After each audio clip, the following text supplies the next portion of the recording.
পরিকল্পিতভাবে ভারত থেকে পানি ছাড়ার কারণে ফেঁসে যাচ্ছেন ভারত সরকার। খেপে গেছেন সেনাপ্রধান। ডক্টর ইউনূস এখন কি করবেন, বিস্তারিত রয়েছে ভিডিওতে, আপনারা দেখতে থাকুন। ভারী বৃষ্টি ও ভারত থেকে আসা পাহাড়ি ঢলের ভয়াবহ বন্যার কবলে দেশ। দুর্গত এলাকায় বন্যার্তদের সহায়তায় কাজ করে যাচ্ছে বাংলাদেশ সেনাবাহিনী। ভারতের যে পানি, সিলেট থেকে আবার পানি ওভারপাস করে মারছে, এবার এই পানি চলে যাচ্ছে কোথায়? ভারতীয় হাই কমিশন আমরা ঘেরাও করছি। এগুলা আসসালামু আলাইকুম সম্মানিত দর্শক শ্রোতা, আজকের এই ভিডিওটি অত্যন্ত গুরুত্বপূর্ণ। বাংলাদেশের বন্যা পরিস্থিতি নিয়ে ভারত এখন কি করতে চাচ্ছে, বাংলাদেশের জনগণ এখন কি করবে, কারণ বাংলাদেশে অসংখ্য মানুষ বিপদগ্রস্ত, হাজার হাজার শত শত মানুষ খোঁজ পাওয়া যাচ্ছে না, শত শত মানুষের লাশ ভেসে আসতেছে বন্যার পানিতে। দর্শক শ্রোতা, ইতিমধ্যে বাংলাদেশের জনগণ ভারতের এম্বাসি ঘেরাও করে ফেলেছে। ভারত সরকার এখন কি করবে? দর্শক শ্রোতা, বাংলাদেশ মহা বিপদের মধ্যে রয়েছে। ডক্টর ইউনূস এখন কি করলে বাংলাদেশের জনগণ স্বস্তি পাবে? কারণ কিছুদিন পরপরই ভারত সরকার বাংলাদেশে পানি ছেড়ে দেয়। আমাদের দেশের প্রধানের এখন কি করণীয়, কি করা উচিত এই ভারত সরকারকে নিয়ে? দর্শক শ্রোতা, আজকের এই ভিডিওটি দেখলে বা শুনলে আপনারা রীতিমতো অবাক হয়ে যাবেন। তো বেশি দেরি না করে আমরা ভিডিও ক্লিপে চলে যাচ্ছি, আপনারা মনোযোগ সহকারে ভিডিওটি দেখতে থাকুন। প্রিয় মাতৃভূমির জন্য দোয়া চাচ্ছি। দেশে বিদেশে যে যেখান থেকে দেখছেন, যাদের যতটুকু সামর্থ্য আছে, আমি যখন এই নিউজটা করছি, বাংলাদেশের বেশ কয়েকটি জেলা ভেসে গেছে, ঘরের মধ্যে গলা সমান পানি, টিনের চাল পর্যন্ত মানুষ উঠা রক্ষা পাচ্ছে না। পর্যাপ্ত ইকুইপমেন্টের অভাব, পরিকল্পিত একটা ম্যানেজমেন্টের অভাবের কারণে এই বন্যাগুলো মানুষের জীবনের যতটুকু ক্ষতি করার কথা ছিল না, তার চেয়ে বেশি হচ্ছে।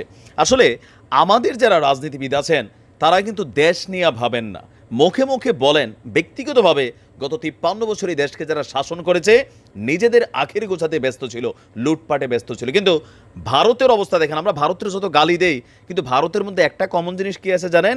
রাষ্ট্রীয় স্বার্থ। বাংলাদেশের সাথে এই রাষ্ট্রীয় স্বার্থ আদায় করার জন্য বহু আগে থেকেই আওয়ামী লীগ, বিএনপি সবাইরে ভাইজা এক এক সময় এক একটা চুক্তি তারা করে রাখছে। ধরলাম আওয়ামী লীগ যদি সব চুক্তি করে রাখছে, বিএনপির সময়গুলো কেন বন্ধ করলেন না? কথা সঠিক বলতে হবে। এখন এই চুক্তিগুলো দেখেন, সিস্টেমে আইনা সিস্টেম কইরা পুরো বাংলাদেশে মারা দিয়ে দিছে। এরা যেই বক্তব্য দিচ্ছে, মাইনা নিলাম ভারতের এই বক্তব্য সত্য, তারা এই ব্যারেজগুলা খোলে নাই, কিন্তু সিস্টেমটা তো এটাই বানাই রাখছে যে নির্দিষ্ট একটা পরিমাণের পানি যদি উপর দিয়ে যায়, তখন এটা অটোমেটিক নাকি খুইলা যায়। যেমনে খুলুক, খুইলা দুক, মারা তো ভাই আমরা খাচ্ছি। আজকে দেখেন বাংলাদেশের মিডিয়া বা বাংলাদেশ যেভাবে আমরা সমালোচনা করছি, সরকারি পর্যায় থেকে ভারতের যেই রাষ্ট্রদূত আছে বাংলাদেশে, তাকেও কিন্তু আমরা ডাকায় আনছিল, ডক্টর ইউনূস সাহেব কথা বলছিল। এরপর পরে দেখেন ভারতের যে পানি, সিলেটের হবিগঞ্জের সাথে ভারতের যেই একটা, সেখানে সম্ভবত এরকম একটা বাঁধ আছে, জলবিদ্যুৎ প্রকল্প টাইপের, সেইটা থেকে আবার পানি ওভারপাস করে মারছে। এবার এই পানি চলে যাচ্ছে কোথায়? বাংলাদেশের খুবই দরিদ্র একটা অঞ্চল কিশোরগঞ্জে, ডিবি হারুনের এরিয়া। হবিগঞ্জের খোয়াই নদী দিয়ে ভারতের ত্রিপুরা থেকে আসা পানি ঢুকছে আবার কিশোরগঞ্জের হাওরে। 2 দিন ধরে বাড়ছে আপনার এই পানিটার যতটুকু পরিমাণ ছিল, এবার সেটা ফুইলা ফাইপা এই বাঁধগুলাকে টেকনিক্যালি আলগি দিয়ে দেয়। আর পানি ভাই ধাঁচা ধাঁচ কি পরিমাণ পানি যে ঢুকে, আমি জানি যে ত্রিপুরা রাজ্যের এই পাহাড়ি ঢলে আসলে কি পরিমাণ পানি সঞ্চিত থাকে। আর এতে স্থানীয় সূত্রগুলো বলছে, হবিগঞ্জের প্রধান নদ খোয়াইয়ের উৎপত্তিস্থল হচ্ছে ভারতের ত্রিপুরা রাজ্যে। তো খোয়াই নদীর হবিগঞ্জের মাসুলিয়া পয়েন্টের বিপদসীমার 195 সেন্টিমিটার, কুমিল্লা থেকে অনেক বেশি। ভারত বাংলাদেশ সীমান্তের বাল্লা পয়েন্টে 231.7 সেন্টিমিটার উপর দিয়ে পানি প্রবাহিত হচ্ছে। বিষয়টা বুঝতে পারছেন? এই ড্যামেজগুলো যদি তোরা বানাস বা ব্যারেজগুলো বানাস, একটা আসমান ছোঁয়া বানা, এমন একটা লেভেলে বানাইছো যেন তোমাদের দেশের পানি তোমাদের দিকে না থাকে, ঠেলা দিয়ে আমরা দিকে চলে আসে। দেশের উত্তর পূর্বাঞ্চলীয় জনপদ কিশোরগঞ্জের অষ্টগ্রাম, ইটনা, মিঠামাইন, হাওড় অঞ্চলে দ্রুত পানি বাড়ছে। আর কিশোরগঞ্জের হাওড় অঞ্চলে বন্যার আশঙ্কা আপনার নেই বলে জানায় জেলা পানি উন্নয়ন বোর্ড, যেটা ছিল, কিন্তু এখন আপনার এই উজানের পানিতে ফুলে ফেপে উঠেছে। সিলেটের অবস্থা খারাপ, ফেনীর অবস্থা আরও খারাপ, কুমিল্লার অবস্থা খারাপ, সারা বাংলাদেশের অবস্থা খারাপ। আমার মনে হয় যে এবার আমাদের যে অন্তর্বর্তী সরকারের যিনি উপদেষ্টা আছেন, তিনি বলছিলেন যে বাংলাদেশের মানুষের কথা শুনতে হবে। যদি আমাদের কথাই শোনেন, আমরা প্রবাসীরা এক পায়ে খাড়া আছি, খালি উদ্যোগ নিয়ে আওয়াজ দেন, অ্যাকাউন্ট নাম্বার দেন, ডিজাইনটা দেখান যে এরকম একটা ব্যারেজ তৈরি করা হবে। আপনারা দেখেন প্রবাসীরা ঠেলা দিয়া 2-4-10টা করে ফেলতে পারবো, 2-4-10টা ড্যামেজ আমরা বানাইতে পারবো এদের বিপরীতে নিয়ে। কারণ এগুলো হজম করার মতো না, এরা বানাই রাখছে। তোমরা বানাও, তোমাদের দেশের মাঝখানে বানাও, তোমাদের রাজ্যের মাঝখানে বানাও। কেন ভাই সীমান্ত দিয়ে এসে আমাদের দেশের উপরে মারবা? স্বাভাবিক যে গতিটা সেটা যদি নষ্ট হয়ে যায়, তখন যখন এটাকে হঠাৎ করে ছাড়ে উপর দিয়া পড়ুক, যেমনেই পড়ুক, আমরা তো ক্ষতিগ্রস্ত হচ্ছি। আপনি এটার কি ব্যাখ্যা দিবেন? নানান ব্যাখ্যা যুক্তি আমরা দেখলাম এগুলা। ভারতকে এগুলা নিয়ে কড়াভাবে তাদের সাথে আমাদের কূটনৈতিকভাবে কথা বলতে হবে, পাশাপাশি আমাদের প্রোটেকশনের প্রস্তুতি আমাদেরকে নিতে হবে। ভারত কি প্রোটেকশন নিব সেটার উপর করে চায়া থাকলে হবে না। রাজনীতিবিদরা দেশের তো মানে মারা দিয়া সাইরা এক একটা দেশে বিদেশে 2 নাম্বারই পয়সা কামাইয়া লুটের টাকা নিয়ে ভাইগা গেছে, আর দেশের জনগণ বাস মারা খাচ্ছে। তারপরে এই জনগণের কোনো চেঞ্জ নাই, নতুন কোনো পরিবর্তন এই জনগণ চায় না। মারা খাওয়া আমরা মারা খাওয়াই দরকার মাঝে মাঝে মনে হয়।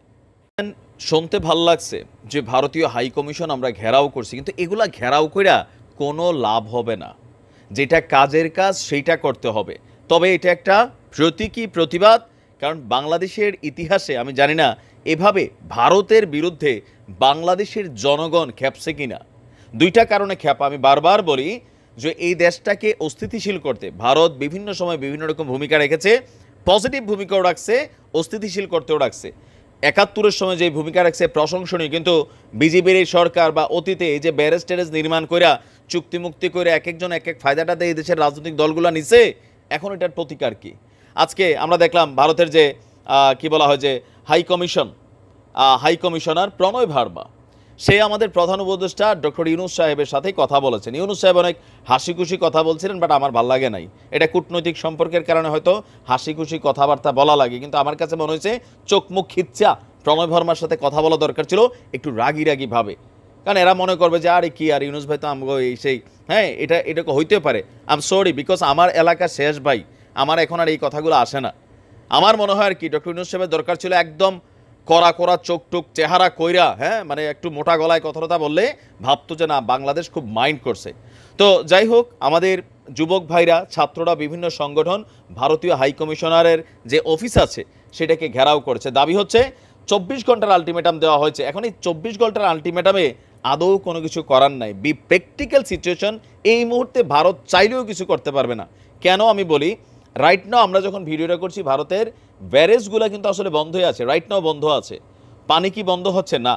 ত্রিপুরাতে এত পরিমাণ বৃষ্টি হচ্ছে, এত পরিমাণ, কয়েকটা নদীর যে মনে হয় মোহনা কানেক্টিভিটি এদিক দিয়ে আছে, পুরাগুলাই বাংলাদেশের উপর দিয়ে সিলেট, কুমিল্লা সহ বিভিন্ন জায়গা তলায় ফেলতেছে।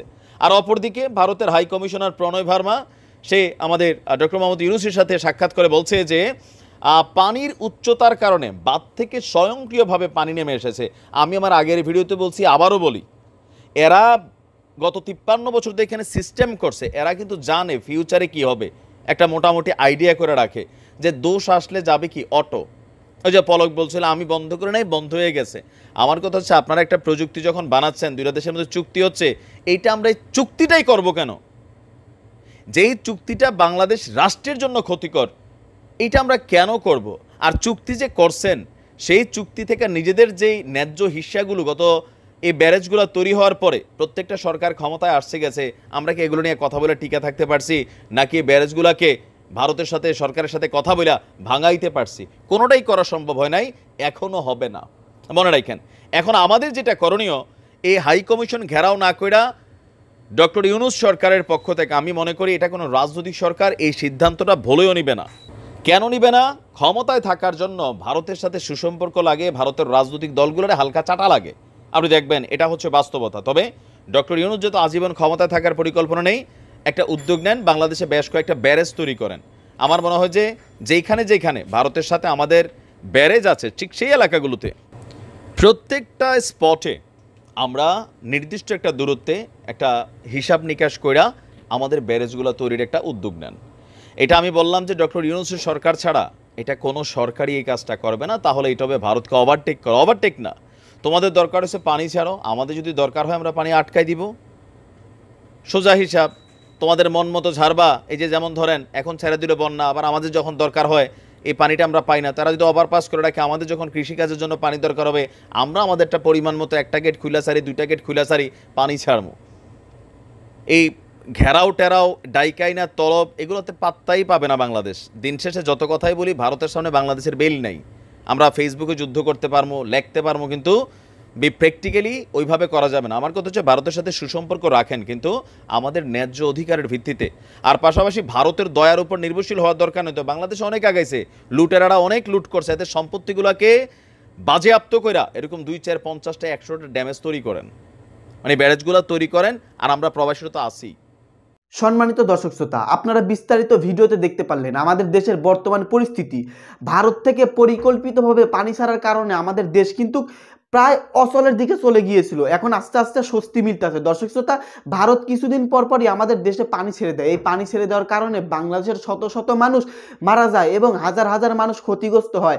এক রাতের মধ্যে মানে নোয়াখালী, কুমিল্লা, ফেনী সহ অনেক গ্রাম পানির নিচে তলিয়ে গেছে। মানুষের কোনো খোঁজ খবর পাওয়া যাচ্ছে না। দর্শক শ্রোতা, ডক্টর ইউনূস এখন ক্ষমতায় আছেন, তার কি করণীয়?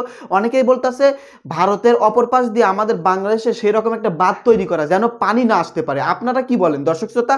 যাই হোক, এই সম্পর্কে আপনাদের ব্যক্তিগত মতামত থাকলে ভিডিওর কমেন্ট বক্সে অবশ্যই জানিয়ে দিবেন। ধন্যবাদ আজকের এই ভিডিওর সঙ্গে মনোযোগ সহকারে থাকার জন্য।